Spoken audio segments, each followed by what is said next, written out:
Hey, welcome back to YT Finance, and this is the channel where I went to business school so you didn't need to, and today we are talking about Palantir Technologies in regards to their latest news updates, as well as what top analysts are saying about this company to determine if we as investors think this company is still a good buying opportunity. We're also going to talk about Sofi Technologies SOFI stock in this video, pertaining to their Q2 earnings projections to determine if we can actually make some money off of their Q2 report for a short-term play, or if this company is still a good long-term buying opportunity. So we will also consult top analysts and see what their opinions are for this particular stock as well. Now, I do want to say before we begin that we should take analysts' price predictions and price targets with a giant grain of salt, and I also want to say that we shouldn't overexpose ourselves to risky growth companies such as Palantir Technologies and Sofi Technologies, because that would be bad risk management. I personally do not allocate more than a 5% portfolio weight to any single risky growth company, because anything beyond that I deem as improper risk management. But with that being said, remember to go and smash that like button for more videos on Palantir Technologies and Sofi Technologies. Go and comment down below which company you like better between Palantir and Sofi Technologies. Subscribe if you are new, and without further ado, let's just jump right into today's stories.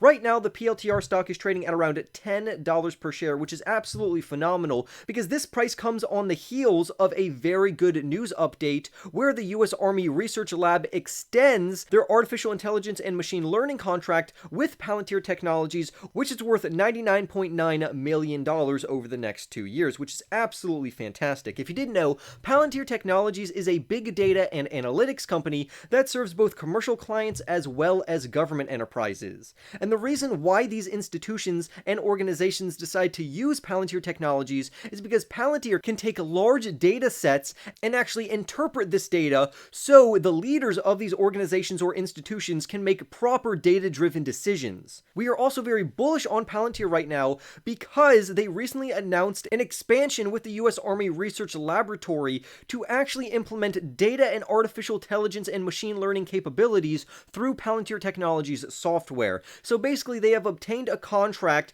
that totals around $99.9 million over the next 2 years. So basically, it's around a $100 million contract, which is very impressive. It's so impressive, in fact, that the president of Palantir USG said, and I quote, "Maintaining a leading edge through technology is foundational to our mission and partnership with the Army Research Laboratory." He goes on to say, "Our nation's armed forces require best-in-class software to fulfill their missions today while rapidly iterating on the capabilities they will need for tomorrow's fight.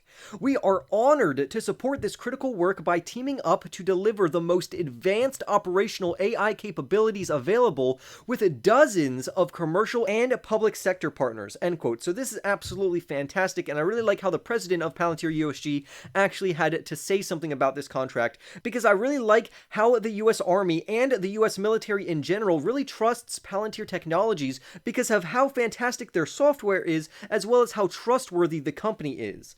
The article goes on to say that Palantir's software platforms and technology will be continuously implemented to solve the DoD's most pressing problems. The senior vice president of Innovation Federal actually says this, and I quote, "We are looking forward to fielding our newest ML, edge, and space technologies alongside our US military partners." And of course, that would include Palantir. He goes on to say, "These technologies will enable operators in the field to leverage AI insights to make decisions across many fused domains, from outer space to the sea floor and everything in between," end quote. So honestly, this is a fantastic contract, which just further solidifies their already strong relationship with the United States military, and particularly the United States Army.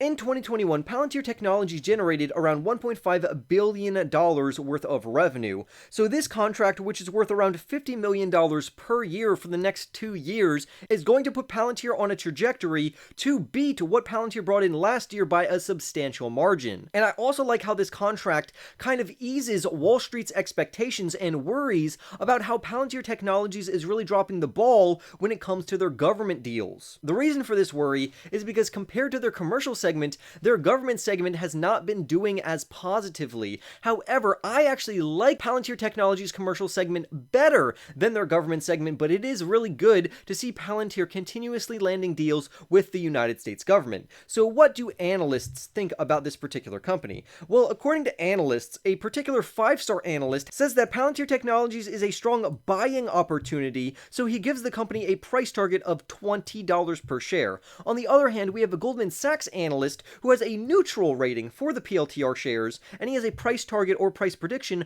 of $10, which they believe that Palantir Technologies can achieve over the next 12 months.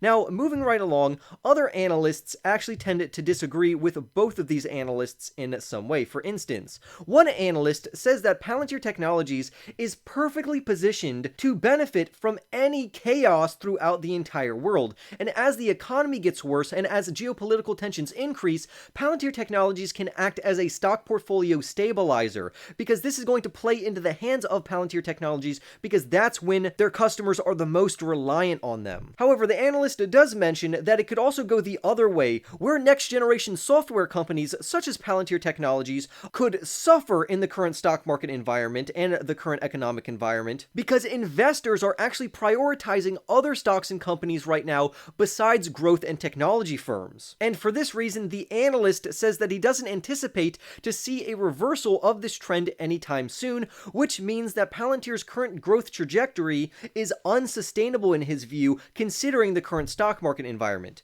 The 5-star analyst goes on to say and add context to this by stating that although next-generation software vendors have enjoyed a stock price snapback more recently, we believe the market will remain highly speculative, focusing on the highest quality companies. He goes on to say, as such, we believe many next-generation software vendors will continue to struggle in this environment, especially those who are still trying to gain credibility with investors, end quote. And honestly, I do tend to agree with him. Because the current stock market environment is not friendly to growth in technology stocks, we could anticipate a major pullback in small cap and mid cap names, while investors decide to double down in defensive stocks or blue chip companies. The analyst also gives us some forecasts and projections regarding to what Palantir could bring in for their Q2 earnings report, which is set to take place on August 8th. He anticipates that their revenues for Q2 of 2022 will come in at around $459.4 million, which would represent a 22% increase year over year, while their earnings per share estimate, or EPS, is set to come in at around 1 cent per share. However, I want to add that this is actually below the current overall forecast and average forecast from Wall Street, who currently anticipates that the company is going to bring in around $470.9 million and an EPS of 3 cents per share, respectively. And this tells us that this particular analyst is not looking forward to their Q2 earnings report and how the PLTR stock could actually fall and not end up exceeding expectations of Wall Street, which is going to impact the PLTR stock very negatively. He also has an outlook projection for Q3 of 2022, where he says that the company is going to bring in around $480.1 million and an earnings per share of 2, while Wall Street, in comparison, thinks that the company in Q3 of 2022 is going to bring in around $507.1 million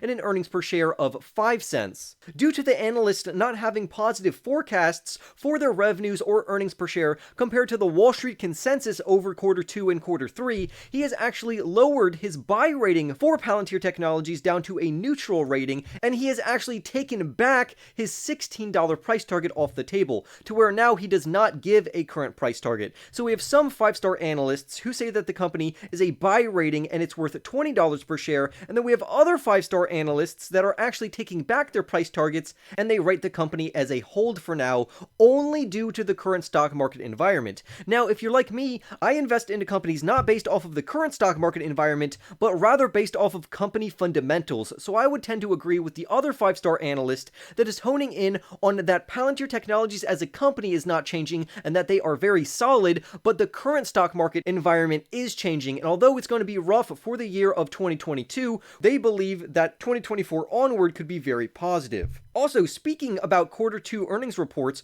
we have Sofi Technologies SOFI stock, which currently trades at $6.23. If you didn't know, Sofi Technologies is a fintech company where they operate as a digital bank by offering their customers an all-in-one inclusive app that gives them anything they could possibly need in terms of financial services and or financial products. This would include things such as home loans, personal loans, auto loans, student loan refinancing, credit cards, debit cards, checking accounts, savings accounts, and a lot more. They also offer a brokerage service where investors can buy and sell cryptocurrencies as well as stocks. The reason why we are talking about their Q2 earnings report again is because it is coming up on August 2nd, right after market closes. So let's see the expectations that Wall Street thinks that this company is going to bring in. Well, according to the Zacks consensus estimate for their revenues, it's supposed to come in at around $346 million, which would indicate a 49.6% increase year over year, which is absolutely fantastic. And I talk about this a lot.